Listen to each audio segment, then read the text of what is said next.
નમસ્કાર દર્શક મિત્રો, હું જપન શાહ, કાનમ એક્સપ્રેસ ન્યૂઝમાં આપનું સ્વાગત છે। જોઈએ આજના મુખ્ય અને મહત્વના સમાચાર। ડાંભા વેડજ માર્ગ પર નર્મદાની નહેર તૂટી ખેતરોમાં પાણી ભરાયા। જંબુસર તાલુકાના ડાભા અને વેડજને જોડતા માર્ગ પર આવેલી નર્મદા નિગમની નહેરનું સાયકલ નંબર 1866.5 તૂટી પડતા હજારો લીટર પાણીનો બગાડ થઈ રહ્યો છે। ખેડૂતોની પટેલની વાડીમાં આંબાની કલમો રોપવામાં આવી હતી। આંબાની કલમો પૈકી અંદાજે 300 જેટલા છોડ પાણી ભરવાને કારણે સુકાઈ ગયા છે। કંકુમાસીની ડેરી પાસેના ખેતરમાં 250 થી 300 લીંબીના છોડ તેમજ બિલ્લી અને આંબાના ઝાડ નાશ પામ્યા છે। સ્થાનિકોના જણાવ્યા અનુસાર નહેરની બિસ્માર હાલત અંગે વારંવાર રજૂઆત કરવા છતાં તંત્ર દ્વારા કોઈ નક્કર કામગીરી કરવામાં આવી નથી। અસરગ્રસ્ત ખેડૂતોને યોગ્ય વળતર ચૂકવે તેવી ઉગ્ર માંગ ઉઠી છે। શું નામ છે તમારું? મારું નામ વિશાલભાઈ રોહિતભાઈ ઠાકોર છે। હા, હું અહીંયા હનીફભાઈના ભઠ્ઠા પર કામ કરું છું।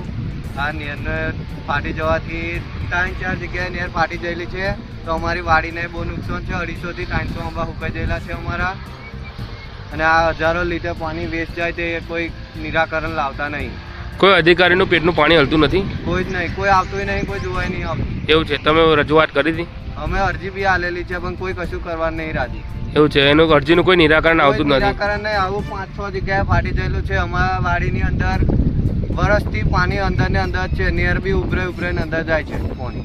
જે પેલી લીંબીની વાડી છે તે પણ તમારી છે? એ અમારી જ છે। એ બે ખાડા ફૂલ જ છે આખી વરસથી। એવું છે? હા। આ પાણીના કારણે સુકાઈ ગયા છે? પાણીના કારણે નહેર 5-6 જગ્યાએ ફાટલી છે।